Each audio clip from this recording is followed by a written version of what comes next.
সীমানা জটিলতায় পাবনা ১ ও ২ আসনের ভোট স্থগিত করেছে নির্বাচন কমিশন। এ নিয়ে হতাশা প্রকাশ করেছেন প্রার্থী ও ভোটাররা। বিস্তারিত জানতে পাবনা থেকে সরাসরি যুক্ত হচ্ছেন আমাদের সঙ্গে রিজবিজয়। রিজবিজয়, হঠাৎ করেই এমন একটি সিদ্ধান্ত স্থানীয় ভোটারদের মধ্যে কেমন প্রতিক্রিয়া আপনি দেখছেন? সম্ভাব্য প্রার্থী যারা ছিলেন তারাই বা ব্যাপারটিকে কিভাবে দেখছেন? ধন্যবাদ মাসায়েক। আসলে গত ২ দিন ধরে যেই নাটকীয়তাই চলছে বলা চলে, বারবার সিদ্ধান্ত পরিবর্তনের ফলে।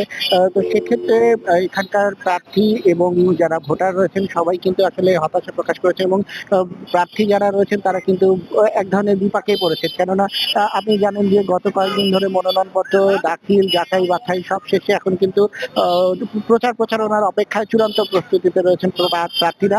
আ পাবনা ১ এবং ২ আসন দুটি জায়গারই কিন্তু প্রার্থীরা তাদের যে যে কর্মীরা রয়েছেন এবং বিভিন্ন অঞ্চল, সেই অঞ্চলের যে প্রার্থী এবং যারা তাদের সমর্থক রয়েছেন তাদেরকে গুছিয়ে একটা কর্মযজ্ঞ করা, সেটার জন্য কিন্তু প্রস্তুতিতে ছিলেন।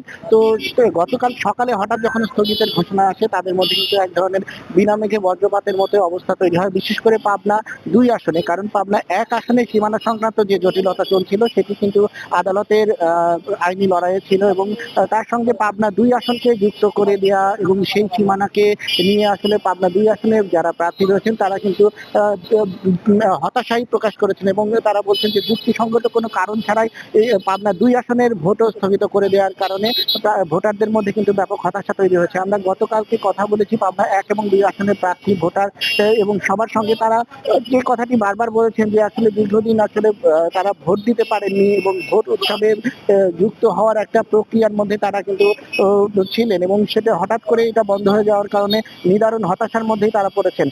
আমরা কথা বলেছি পাবনা ১ আসনের জামায়াতে ইসলামী প্রার্থী ব্যারিস্টার নাজিম মোমেনের সঙ্গে। তিনি বলেছেন যে এই যেকোনো প্রক্রিয়ায় যেন নির্বাচনে ভোট দানের সুযোগ যেন তারা পান এবং একই সাথে সারা দেশে যে ভোট হবে সেই দিনেই তারা ভোট দিতে চান। এর পাশাপাশি বিএনপি প্রার্থী তিনিও বলেছেন যে আসলে কোনো দুরভিসন্ধি আছে কিনা, আসলে কোনো বিশেষ প্রার্থীকে জয়ী করার কারণে বারবার আইনি জটিলতার সৃষ্টি হচ্ছে কিনা এই ধরনের সন্দেহ তিনি প্রকাশ করেছেন। তারপরেও তিনি দাবি করেছেন যে আসলে তাদের সর্বোচ্চ প্রস্তুতি রয়েছে এবং দ্রুত আইনি জটিলতা নিরসন করে এই ভোটটি যেন সম্পন্ন হয়। তা না হলে আসলে এই অঞ্চলের যে বিপুল সংখ্যক ভোটার তাদের মধ্যে কিন্তু একটা বিরূপ প্রতিক্রিয়া এবং হতাশাই বিরাজ করবে। তো মাসায়েক, এই ছিলই আমার কাছে এই ভোট স্থগিতের খবরের সার্বিক পরিস্থিতি।